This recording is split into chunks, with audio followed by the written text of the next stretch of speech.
mengenai benda-benda yang ditanam di halaman.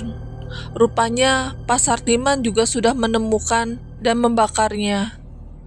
Jadi yang membuat warga desa kesurupan itu setan kiriman dukun itu, tanyaku. Benar, itu semua perbuatan mereka. Ibu bertanya, apa kami sudah bisa menempati rumah itu lagi? Dan apa mungkin akan ada yang mengincar kami setelah kejadian ini?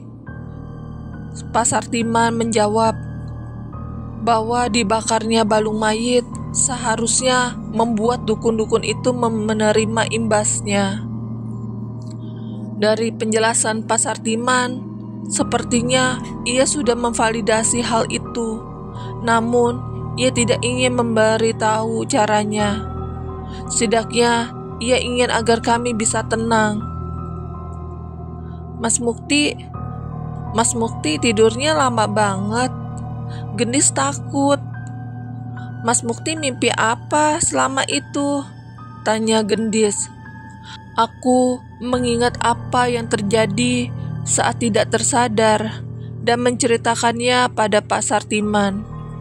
Mengenai aku yang berada di dalam keranda, di dalam hutan, mengenai sosok-sosok yang mengincarku, hingga sosok nenek-nenek yang memberiku isyarat. Pak Sartiman mengatakan bahwa aku beruntung menurutnya. Bila aku sampai keluar dari keranda itu, mungkin saja nyawaku tidak bisa selamat. Apa itu berarti nenek itu mencoba untuk menolongku? Setelah kejadian itu, Pak Kades dan warga mengizinkan kami untuk tidur di balai desa hingga rumah kami selesai dirapihkan. Selama tinggal di sana, kami mendapat banyak cerita tentang rumah kami. Ada yang bercerita bahwa rumah itu adalah saksi hidup dari perseteruan dua keluarga kakak beradik yang berakhir saling membunuh, dan semua jasadnya dikuburkan di tanah itu. Belum lagi ada cerita bahwa tanah itu adalah tempat pemujaan sekte sesat yang pada waktu-waktu tertentu sering mengantarkan tumbal manusia di tanah itu. Sudah banyak generasi yang tinggal di desa ini, dan tanah itu selalu punya cerita mengenaskan di setiap generasinya. Banyak jasad sudah dikubur di sana. Banyak ritual sudah terjadi di sana, dan banyak misteri yang masih tersembunyi di sana.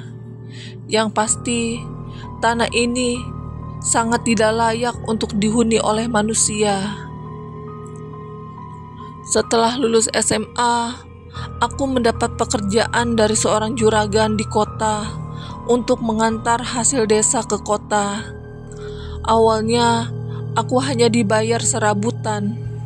Namun, seiring berjalannya waktu, aku pun mendapat kepercayaan untuk memegang satu armada mobil bak untuk pekerjaan ini. Aku mendapat gaji bulanan, dan tak jarang petani-petani desa juga sering memberiku tanda terima kasih karena sudah melariskan jualannya. Padahal, aku sudah cukup senang bisa membalas budi pada warga desa yang sering membantuku mengenai masalah rumahku. Aku sempat bertanya pada bos, apakah aku boleh menerima uang dari mereka? Namun menurutnya, selama bisa memastikan hasil panen tetap memiliki kualitas yang baik, itu bukanlah masalah. Lagi pula, bos pun sadar gaji yang ia berikan masih jauh dari standar gaji karyawan kota. Sesuai nazarku dulu, saat aku mulai bisa mencari uang, yang kuutamakan adalah mencari tempat tinggal untuk pindah dari rumah itu. Aku pun mengontrak sebuah rumah sederhana yang tidak begitu jauh dari sekolah Gendis. Walau kecil, ibu dan Gendis merasa nyaman dan betah. Aku cukup lega saat akhirnya bisa meninggalkan rumah yang berdiri di tanah wingit itu. Setelah yakin ibu dan gendis nyaman tinggal di kontrakan, aku pun meminta izin pada ibu untuk menghancurkan rumah yang berdiri di tanah wingit itu. Ibu setuju. Terlebih, aku sudah memiliki cukup tabungan untuk membeli tanah yang suatu saat akan kami bangun rumah kami sendiri. Kisah mengenai tanah wingit berakhir di sini. Kini, tanah itu dialihkan sebagai tempat pemakaman. Namun, biasanya warga yang luar desa yang tidak mendapatkan lahan yang dimakamkan di sana.